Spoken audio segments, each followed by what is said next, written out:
Thank you, Mr. Speaker. I missed the... oh, sorry? No, I think I got the call, sir. The call, the honourable member for Parkland Lac-Saint-Anne. Yes, thank you, Mr. Speaker. So I've had the chance to, well, like some of the folks in the room, on our side of the floor, that is, actually work in this wonderful industry. I've had a chance to meet tons of folks both on the Canadian side and the U.S. side. I've had a chance to actually manage these major projects. And I've had a chance to, oftentimes when you're on the road and in hotel rooms or back in the camp, see the members opposite protest vehemently against our industry, vehemently against the men and women that actually put these things together, and against how we ethically produce our product and get it to market. And honestly, Mr. Speaker, at the time when you're seeing these people on the stage and you're seeing them up there, you make them more than what they are. You look up to them and you think that they understand what's going on. You obviously want to listen to their perspectives. But Mr. Speaker, being in the House, seeing these people represent what their interests are, I don't believe they're in our best interests. And quite frankly, Mr. Speaker, my kids, they have a reference for that. It's called paper dragons. Everything's scary until you realize it's just a little cardboard cutout that's been made to be scary. They get divisive politics. Yeah, they really get divisive politics. It's either one absolute or another. And let me tell you what happened in my area as being a new candidate running against the former agriculture minister who carried that mandate into a town hall. He got laughed out and heckled out. This is a man who gave 4 years of his life to represent his constituents and to carry that ideology forward of what the social new Democrats were bringing forward. This man was expounding the same thing about the carbon tax. He was expounding the same thing about the environmental protectionism. He was expounding everything that was anti-Alberta. He got voted out. The people of this province have spoken time and time and time again. Our Premier is walking across this country and down in the States, knitting our provinces back together. Under the guise of the Trudeau government and the former NDP government, they subversively have broken apart this country. I'm a pretty simple farm boy. I don't often get this loud, Mr. Speaker. But this one, my gosh. My simple message to my constituents in my area was, let's take our province back. Let's take it back. And we did. I'm here to represent them. The second message I gave them was, let's take our country back. There are absolutes. Absolutely, if you go against the pipelines, if you go against this motion that was brought forward, this addendum here, my gosh. My gosh. Can you be more decisive on where you're going to vote and where you actually stand? If you ain't with us, you're against us. How about that for an old Western quote? It's pretty simple at this point of the juncture. Either you're voting for Canada to keep us in the Confederation, either you're voting for the people in this province to stand up with them, not get their back. How about step out in front and take the bullet for them for a change? Everyone can stand behind and say, I got you back, I got you back, I got you back. My gosh. Apparently none of these folks have actually been in a duster in their life, ever had to sit across the table from those folks, ever had to make those negotiations, ever had to make those sacrifices. Ever. You have never met these people, you have never met these men and women, you have never supported this industry. And you'll continue to do that. You'll continue to expound this rhetoric of how you got the provinces back. The province has spoken. For now, forever, my friend. Strong and free forever. There you go, right up there. Strong and free. That's what this province is. And when I just came from a nice little business meeting here this morning, there was the actual folks from the Atchison business community. I had a little canned speech to talk to them about, but you know what? Feeling the measure and the temper of that room was simply as this. We're standing up. They want someone to push back. They want a province to be proud again. They want to stop hanging their heads in shame. They want this misinformation to be over and done with. It's time to cowboy up, be proud of who we are, what we stand for, and what this province means to the rest of the Confederation. We are Alberta, strong and free. And if you aren't willing as a person to stand in this legislature and to support this, what we're proposing is a motion to say no. Giving the veto rights to break apart the Confederation is not what we would support. To allow the country to be, I don't know, disheveled and sent apart, scattering and bickering over minor items, it's not allowed. Pick one. Pick one. Stand up proud and say it. Stand out in front of the Albertans for a change instead of behind their back. Doing everything behind their backs isn't quite the good thing you should be doing. Getting your back, standing on it, jumping up and down, freaking out little kids, seniors, the health scare issues, this scare, that scare. We talk about fear and smear? Yeah. I've dealt with bullies my entire life.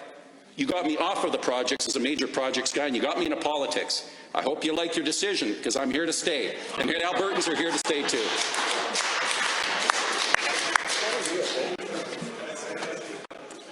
So there was a gentleman that told me once early in my career, when you get in your 40s, things are as they appear. Well, it appears that any time you go against the Trudeau regime, well, then you're just not loving the environment. Well, if you go against the concept of doing something with technology and actually using our efforts on our industries and all the people that do the good things, well, then you don't like the environment. Artificial intelligence. I've seen a lot of it in this chamber recently.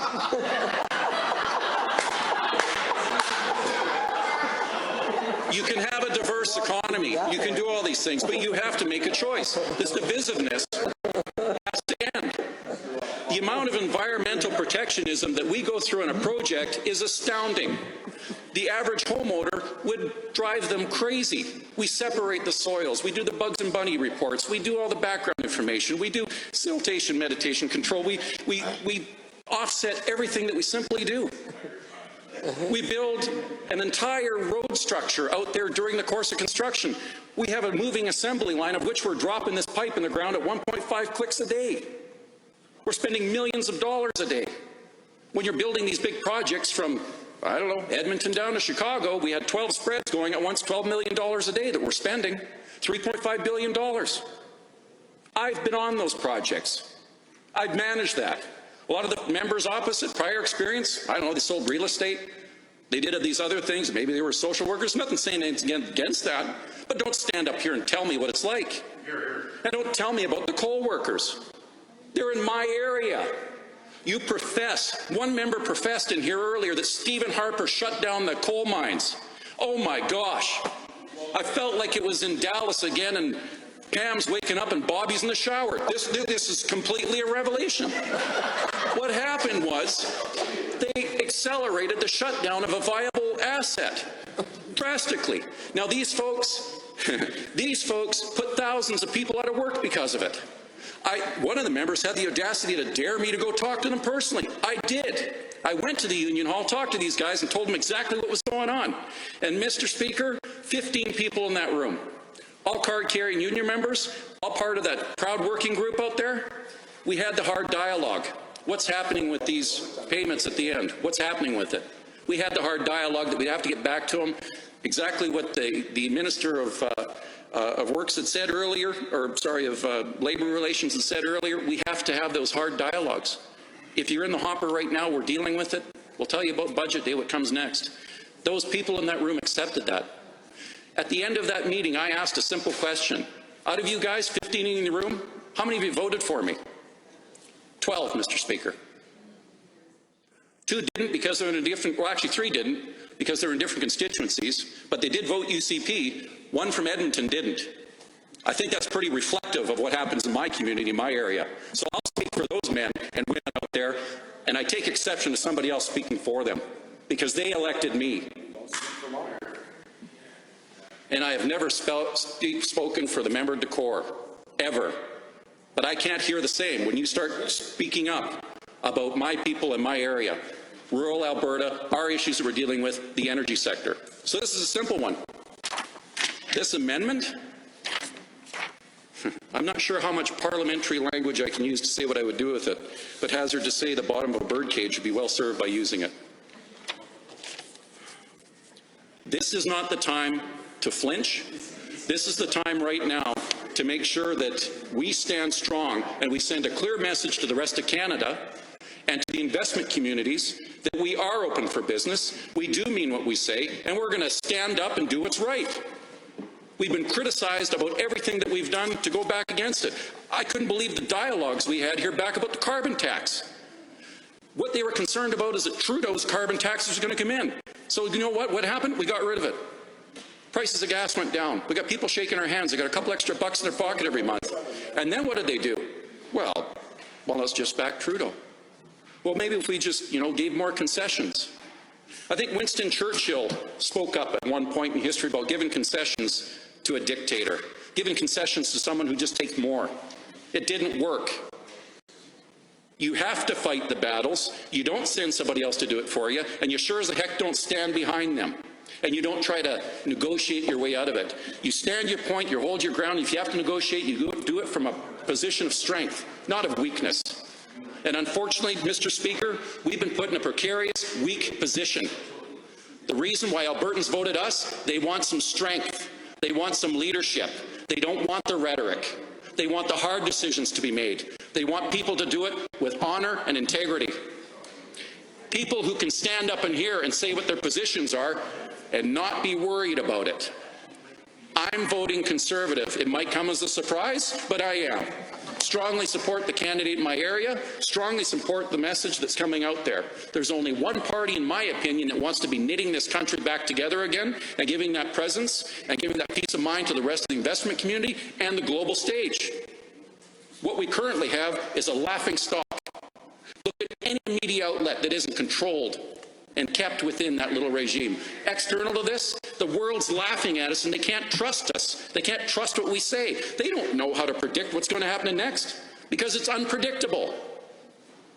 And we're doing it to ourselves. The enemy has been identified and it's us. So either we fix it,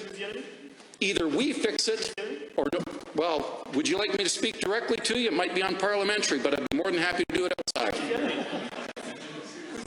The enemy has been identified and it's us. If we don't choose to do the right things, we are the enemy. So either you stand up for the people that put you here, you stand up for those mandates, you protect those flags, those colors, our province, to keep it part of that nation. It's that simple. Thank you, Mr. Speaker.